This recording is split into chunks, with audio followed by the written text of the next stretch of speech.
ameninyamazisha makusudi ili akutengeneze upya. Kwenye huduma kuninyamazisha kwamba nimepotea. Kuna muda unatamani kufika pale lakini Yesu akakusubirisha kidogo. Lengo lake ni makusudi yake ni kutengeneza upya.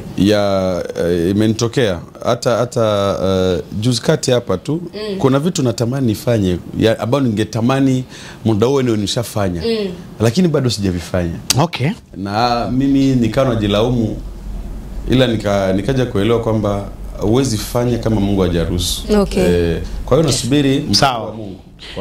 Kuna jambo natamani nilifahamu, ingawa liko mikononi mwa Rehema Simfukwe, ila mimi nitauliza kinachowezekana. Kwenye Favor Maji Jangwani ulipata nafasi ya kuhudumu naye, na moja kati ya wimbo mkali sana nilikuwa nasikiliza kwa makini siku ile, nikasema huyu jamaa hivi huyu ni Jonathan Katagata au ndio maana nakwambia una utofauti.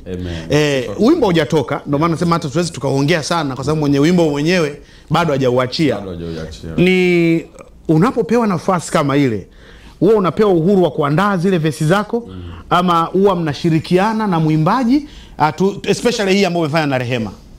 Kwanza acha nimshukuru sana mama. Mimi nampenda kumuita mama Rehema. Yes.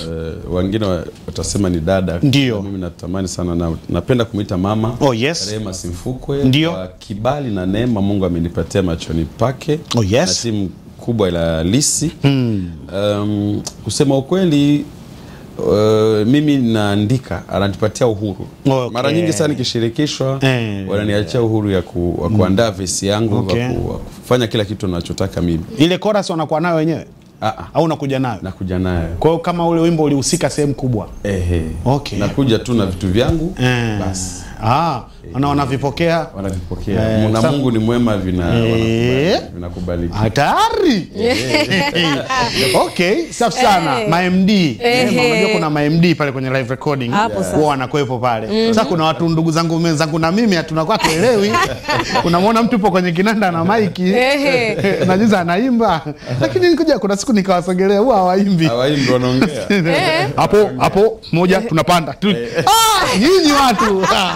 Hii wakati umevaa inea hapa kwenye masikio, haikutoi kwenye uwepo wa Mungu? Kuna vitu yani wakiwa wanaongea huko haikuchanganyi? Kwanza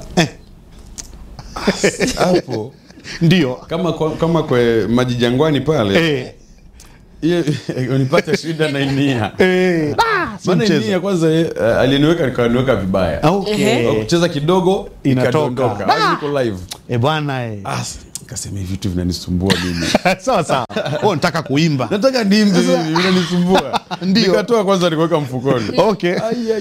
Kumbe ikawa hivyo. Ila niliona mlirudia tena. Tukaurudia.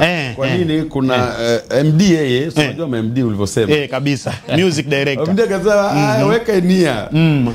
Pili, kuna kitu tulikuwa kwenye muziki kilikuwa kijakaa vizuri pia. Kwa hiyo ikabidi turudie. Sawa. Ila MD wanafanya vizuri sana. Wanatuongoza. Unajua ukiwa mbele pale, vibe kisha kwa nyingi, unasahau verse, unasahau kama inabidi kurudia